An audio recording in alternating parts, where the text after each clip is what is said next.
show, but just assume anything we say from this point on is live. It says that there. All right, good. I can't see you yet because it's doing it, but here we go, guys. All right, we are live. Welcome to the TED Show with Simon. Hold on, I'm going to do it right. Yammouni. There you go. That's good. All that's right. Good. That's great. All right, I did it. Well, that's only because you helped me practice. Simon, thanks for being on the show. I'm going to share this right now so that everybody can see. I want them to know your journey and your story, which, you know, everybody's got one, and you certainly, for even being young, have one. So let me share this on my pages, and we're good to go. All right, so welcome to the show. So you've got a lot to talk about, or at least I'm going to ask the questions and see if you're going to talk about it. There you go. So everybody always loves to hear origin stories. So tell them a little bit about you. All right. So I'm originally from Venezuela. My family is actually Lebanese. I was born and raised in Venezuela, came to the US when I was 17 years old. When I came here, it was in 2009, I believe. So just do the math and you can know my age. I came not knowing English, but I wanted a better education, a better career, a better future, you know. When I came here, like I said, didn't know any English. I didn't, something called ESL, English as Second Language. I learned the language in about 9 months or so. And was that scary? I can't imagine, like I've been to foreign countries. I don't know the language, but I'm also only visiting. You were here to stay. You were here to be here. It was scary. I'm not gonna lie, because I was basically a mama's boy. So coming here by myself, it was a little bit scary. I did cry a lot. I did have a lot of a culture shock, basically, but I adapted. I knew that was the only way for me to learn the language, to be immersed in the culture. Yeah. So in about 9 months, I finished the course and I started my undergrad career. I did graduate with a bachelor's in human resources, and then went straight into my master's degree as well. So and by the way, Wendy says, love you both. We love you too, Wendy. I love you too, Wendy. You know what's amazing to me? You come here with no understanding of the language, and then you go in and you go all the way to get your master's program. You get your degree, and how does that work? Like I can't even learn. I mean, I've been taking Spanish my entire life, I feel like, and I still sound like an idiot when I try to enunciate it. I can't imagine depending on that for my education, knowing it. So what did you do when you first got here? What kind of jobs did you have? What was the opportunity when you had such a language barrier? Being an international student, you're very limited to the jobs that you can have, because I was here on an F1 visa. It's a student visa, right? So when you're here under an F1, you're not allowed to work outside of the university. Everything has to be inside. So you were very limited to either working in the dorms, I actually worked as a landscaper. So I know a lot about, you know, mowing the lawns, all the easy turns, the weed eaters, everything like that. Then I got to know, Simon. Yeah, I know, right? Good to know. I did have a lot of other like jobs at the dorms too, as a receptionist, basically checking things in and out. But that was pretty much it when I was in school. I did manage when I was doing my master's, I had a contract with the university, and while they paid for all my education, my room and board, everything, so I would graduate debt free. I actually worked for them at the cafeteria as one of their supervisors too. So that was a pretty cool experience. What did you want to do when you got all of your degrees? What was the ultimate goal? Real estate was not one of the goals, to be honest. I wanted to be a human resource supervisor. That I love people. I'm a people person. I just getting to know different personalities, you know, like different cultures. I'm huge with the culture thing. So getting to know the different personalities and everything, that's what I wanted to do. And that's why I went into human resources, because I wanted to work with people, which I do now, thank God. What did you do when you graduated? Did you do human resources? Did you finally get a job? Yes, I actually Yes, after I graduated, once again, being international, you have to follow different procedures. So I got something called an OPT. It's an optimal practical training. I worked actually for Chick-fil-A, and I was the manager. I was doing two jobs there. I was the manager in the kitchen, so I would make all the sandwiches. And yes, the chicken and everything is real, guys. You know that was going to be my next question. Yeah, no, I'm ahead of you on that one. But then I would, as soon as I was done in the kitchen, I would change into my HR uniform and start doing interviews. I would be the one hiring for front of house, back of house, catering, everything there. And I did that for a year. You did that for a year. And what prompted you to leave there? Well, my OPT, that the work card basically, it had expired, and I went back home for about 2 months. I saw family, and then I actually got accepted into another school that was in New York for a fashion degree. For a fashion degree? Yeah, I did not finish that one, but I was there for a whole semester. And you didn't finish the fashion degree. Why? What happened?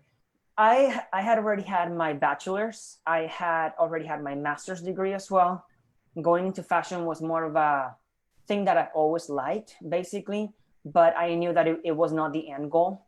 So what I did was I took a different route, and I actually went to Louisiana for a couple of months. And that's where I put my asylum under, like my political asylum. That's what I'm under right now. I did a couple of jobs in Louisiana, and now I'm in Orlando full-time at Universal, full-time basically in real estate as well. So how did you make the leap to real estate? I remember it was about 2 to 3 years ago when I first got to Orlando.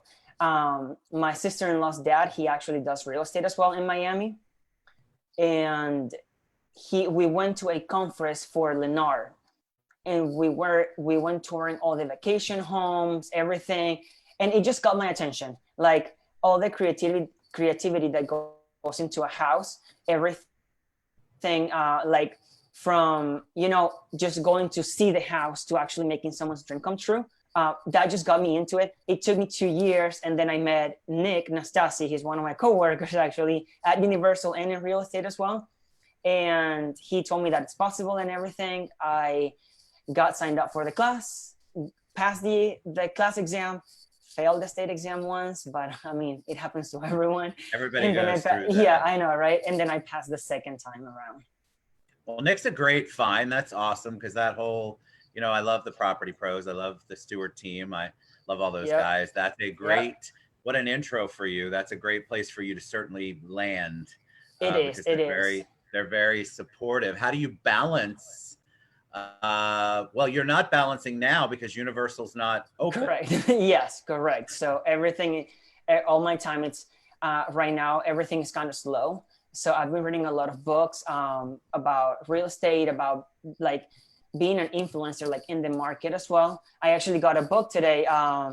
It's something like, it's about all the, like how to be an influencer and how to use all your resources, social media, marketing, everything to your advantage in real estate. And I got it in the mail today, so I'm reading that one as well. So you're focusing a lot on self-growth. What else are you doing to stay positive? Because it is such a crazy world we're living in. And so a lot of people, I think we put in the title, focus and abundance. You're obviously a focused person. If you can come here at 17 and not speak the language and then go on to get your bachelor's and master's degree, that takes a lot of focus. What are you doing to stay positive? So something I'm focusing on right now, it's my body, actually. As weird as it sounds, I've always I have never had the goal that I've wanted, basically. So something I found recently, actually a couple of weeks ago, it's yoga. I've been doing a lot of yoga to keep myself sane, to, lower those anxiety levels as well. And I've been doing a lot of running at home, working out here at home too, since the gyms are closed.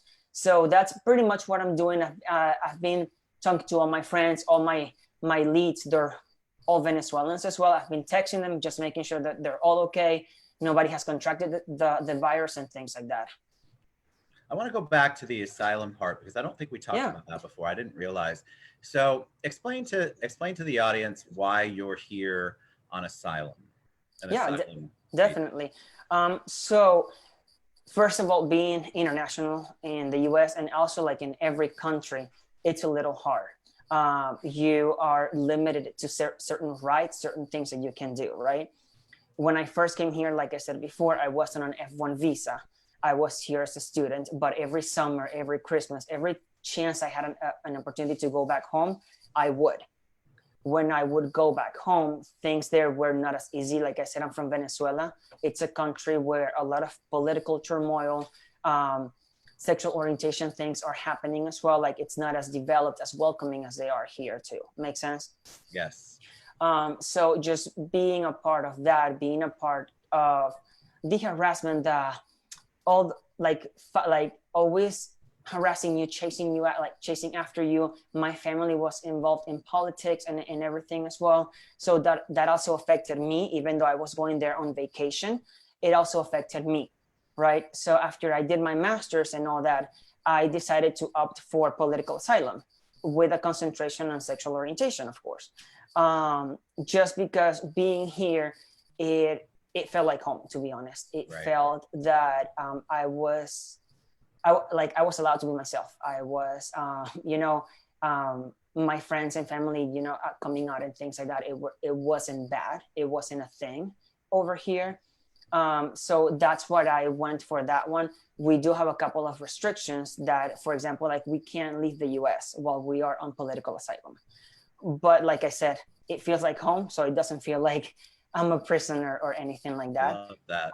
Yeah. So I didn't that's pretty much realize what it you could. is. I didn't realize you could file political asylum. I'm learning, uh, because of sexual orientation. Yes. So there are five different ways. I don't. I'm always missing the fifth one, but I know that the first one is political asylum, like based, like on all the political turmoil, nationality, religion as well. If you are from a different religion and your religion is being persecuted in that country, sexual orientation, and like I said, I'm always forgetting the fifth one. So We talked about this when I met you. I We should can't tell you that. Yeah, I can't tell you that one. What was that like? Like, are your parents still there? You They still are. have family there? So how is Yes. that? You can't go back No, now. no. So Um, everyone is there. Everyone except my brother, sister-in-law, and my nephew. and so what's that like if you've got family? That must be very difficult when you make that decision to do political asylum. There's a whole bunch of consequences, is a horrible word, but ramifications, things that happen afterward. And one of them is you not being able to go back and visit your family. So Yeah. how did your family take that, and where are you all at? How do you continue to communicate, and what's the ultimate plan for them? They were very supportive, to be honest, because they knew, like, I mean, like I said, I came here when I was 17 years old. So I was pretty adapted to the culture. I was more Americanized than anything else, basically. They were very supportive. They did ask me if I was sure if I did consider going to other countries as well. But like I said, all my degrees are from the States. So I might as well put a use to that money. They were very supportive. Most of them had visas before, tourist visas, so they were able to come here. My sister, my mom, my dad, everyone was coming in. Right now, their visas had expired. At least my mom's visa and my oldest brother's, it expired. They're not able to renew the visa, so right now it's an uncertainty. Like, we don't really know where I'm gonna get to see them. We don't know when my brother and sister-in-law who are here with me are gonna get to see them either. But it's hard, but there are ways to communicate, at least. It must like be so difficult. Before I ask this next question, you have somebody on that I don't recognize, Vanessa. That's my Valera? sister-in-law. That's my Oh, she said sister-in-law. we're Yeah. so proud of you. You've Yeah. got lots of love going back and forth Yeah. on the comments. Is I think what people don't understand is that once you do that, then it could, and I want you to answer this, is there any consequences for your parents there because of your choice to take political asylum? No, there aren't any consequences as far as I know. We don't know how everything from the inside works or anything. But as far as we know, there aren't any consequences like that. When they do and hopefully get their visa renewed and all that, they do have to mention that they have family living in the US, but they just have to say that they're not willing or looking to move over here or live over here, which is true. They're older people, they're settled there, they have their companies there, their families there and everything. So I don't think that I would say there are any consequences. I love it. But Yeah. once you made the decision, you technically can't go back there. Correct. Yes, no, I can't. I could go to other countries, not right now, but in the future, when I get a residency or something like that, I could go to other countries. Yeah. So what are you doing thank you for sharing that, by the way. Of course. I did not know that part. I didn't know My all pleasure. of it. It's always good. What are you doing for business? You mentioned that you're keeping in contact with clients. Do you feel like there's going to be more opportunity because of this, because we've had to change our way of doing business? Right. So I'm not focusing on just one community per se or anything, but a lot of the people that have been reaching out to, they're Venezuelans, right? And also all of them have this, are same as me. They're here under the political asylum as well, right? So what they have, it's that they lose all their degrees. They leave everything behind. They come here to work as Uber drivers, construction, labor, everything like that, right? So that being said, everything going on, all the COVID-19, it is affecting them because not many people are going out. So the Uber drivers, they have to find other ways. They are losing that paycheck. They're losing that income that would, benefit them into purchasing a home. So what I'm doing right now is just to be a friend for them, just to be reaching out for them. I'm just being like a family person, and just asking how their families are, mostly because I know what it is. I just found out yesterday that 4 people in my family are infected with COVID-19. They're actually good. That happened. It was 2 weeks ago. They are completely recovered. So that's good. So I know instead of being more of a business person right now, I'm being more of a family person and just trying to reach out to them. Yeah, that's awesome. Yeah. All right. So abundance was also it was a quote you had on your wall. I think you're an abundance person. Talk about that mindset. Like what, for example? For example, you think positively. You obviously do. And I know you enough to know that, but you can tell from your story that that's really the way, that kind of tenacity and positive thinking absolutely had everything to do with you being able to be successful here. Yeah. And I mean, I'm not going to say, I haven't had my moments of doubt We all have negativity and all that. Right. But when you look back into when I came here, for example, not knowing English, not knowing anything, to where I'm at right now and where I want to be, I try to keep a positive mind.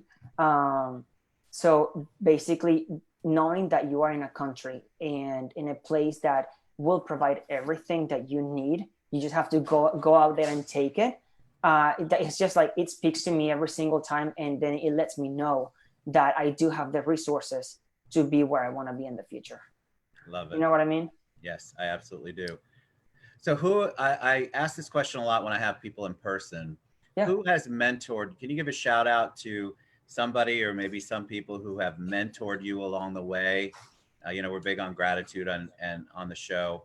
Maybe express some gratitude for people who have been there for you, maybe help change the trajectory of your life, especially since you've been here. Yeah. So one that actually I'm going to give a shout out to 2. One of them was in the past. The other one, it's in the present, actually. Okay. The first one, his name is Gary Green. He was a professor and a Bible teacher as well back in my first school when I was getting my undergrad. I connected with him because he was a missionary in Venezuela for 8 years. He adopted 2 kids from Venezuela. And I knew that when I was at school there, going through my hard times, being by myself, not having my family around, he was always there. We would go on walks. We would sit at his office, talk and everything. So he was a huge influence in my life and my development as well. And then the second one is my team leader, Wendy Stewart, just mostly because I know that whenever I need her, she's like the first one to answer. whether it is real estate related, personal life, anything like that, she's always there as well. She is. She's And like my family here too, by the way. she's like your brother and sister-in-law, or sister and brother-in-law? My brother and my sister-in-law too, mostly because they came here at a not so young age. They're not old or anything, but my sister-in-law, she's in her 30s. My brother's he's 40 years old right now. And they came here, they left everything behind.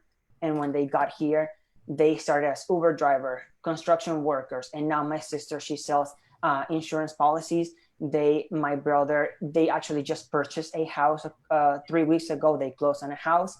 So it's not about mentoring, but it's about the abundance as well. And knowing that, like everything, nothing will be handed to you. You have to go and pursue that to be able to accomplish everything.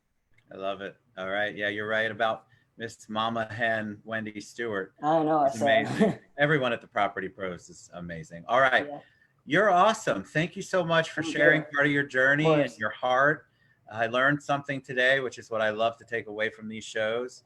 Got a lot of good kindness and compassion in you, and I appreciate you sharing and being authentic with us. All right. So Simon Yammouni. Yes, you're right. All right. I think about it, Thank you so much for being on the show. You guys look him up, ask him anything. He's an open book. Reach out to him. Just a great human being. Thank you so much for being on the show, Simon. I appreciate it. Thank you so much for having me. It was all right. We love you guys. We will see you soon. Yep. Bye. Bye.